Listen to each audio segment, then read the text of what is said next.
Daily Dems doing the work, making noise, and fighting back, day 5. I'm sorry I was not here yesterday. I was having a bad physical health day. But I'm here now. It was hard to find examples today, not because it wasn't happening, but because there are a lot of representatives who just don't get attention. So even though I follow them, they don't come up on my FYP. It's on us to make them go viral and change that. Anyway, Jerry Connolly is a ranking member on the House Oversight Committee, and he wrote a letter to the administration demanding that Congress get a list of everyone that is getting security clearance, and he gave a deadline of February 12th. Washington Senator Patty Murray said yet again she is voting no on vote, and she even gave receipts for why she's doing so. She is quickly becoming one of my favorite senators. And she's sending a letter with Marcia Kaptur of Ohio District 9 to the acting Secretary of Energy, demanding answers on why already appropriated funds for solar energy are being frozen. And they are demanding this answer by a week from tomorrow. Rep. Greg Landsman of Ohio District 1 is hosting his first town hall on February 22nd in Cincinnati.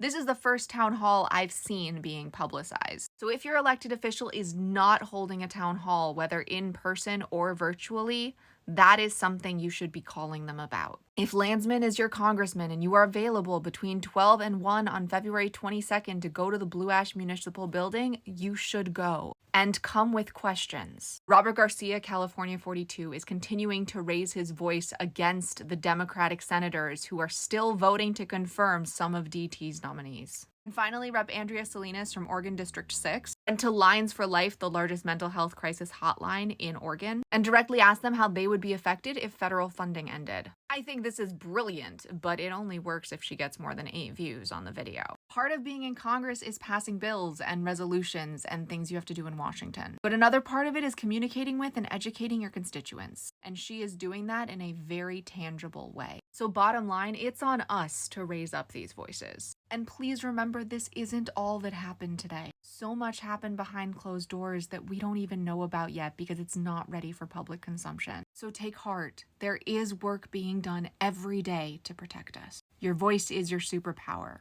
but only when you use it.